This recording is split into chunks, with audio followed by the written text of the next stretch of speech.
The master referred to Horipada and said, "He came here the other day." M. He knows how to sing the stories of the Purana.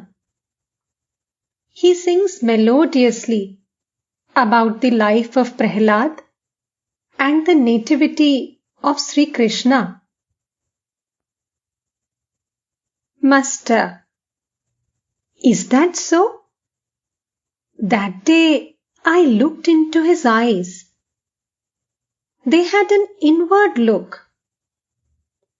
I asked him whether he meditated a great deal, but he sat with his eyes cast down and didn't answer. Then I said to him, "Look here, don't strain yourself too much." It was now dusk. Sri Ramakrishna, as was usual with him during this part of the day, chanted the names of God and turned his mind to contemplation. Soon the moon rose in the sky. The temples, courtyards, and trees were bathed in its silvery light, and millions of broken moons played on the rippling surface of the Ganges. Rakhal and M were with the master in his room. Master to M. Babu Ram says, "Oh, the worldly life? God forbid." M. His opinion is based on mere hearsay. What does he know of the world? He's a mere child. Master: Yes, that is true. Have you noticed Niranjan? He is utterly artless. M. Yes, sir. His very appearance attracts people. How expressive his eyes are. Master: Not only his eyes, but his entire person. His relatives proposed that he marry. At this he said, "Why are you going to drown me?" With a smile, "Tell me this. People say that a man finds great pleasure in the company of his wife after the hard work of the day." M. That is no doubt true of those who think that way. To Rakhal with a smile, "We are now being examined. This is a leading question." Both Rakhal and M were married. Master with a smile. A mother says, "I shall heave a sigh of relief if I can procure a shade tree for my son." Footnote: Shade tree. The word means wife. Footnote ends.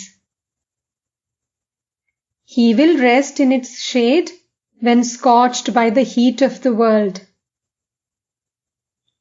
M. True, sir. But there are parents and parents. A father who is spiritually illumined doesn't give his children in marriage.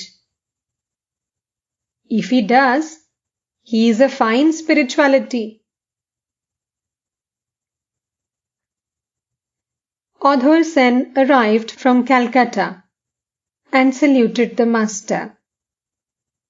After a few minutes, he went to the temple of Kali, where M followed him. A little later, M was sitting at the bathing ghat on the Ganges. The flood tide had just set in. As he listened to the waters lapping against the bank, many pictures of Sri Ramakrishna's divine life flitted before his mind. The Master's deep samadhi, his constant ecstasy, his joy in the love of God, his untiring discourse on spiritual life, his genuine love for the devotees, and, above all, his childlike simplicity. Who was this man? Was it God, who had embodied himself on earth for the sake of his devotees?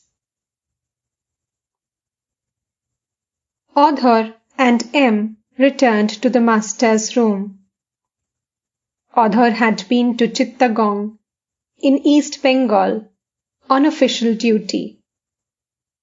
He was telling the master about his visit to the Chandranath Hills and Sitakund, sacred places of Chittagong. Adhar: Near Sitakund, I visited a well where I saw fire in the water. It is always burning on the water with leaping tongues. Master: How is that possible? Adhar: The water contains phosphorus. Presently, Ram Chatterjee entered the room. The master said some kind words about him to Adhar. Master: Ram's presence in the temple garden has relieved us of many anxieties.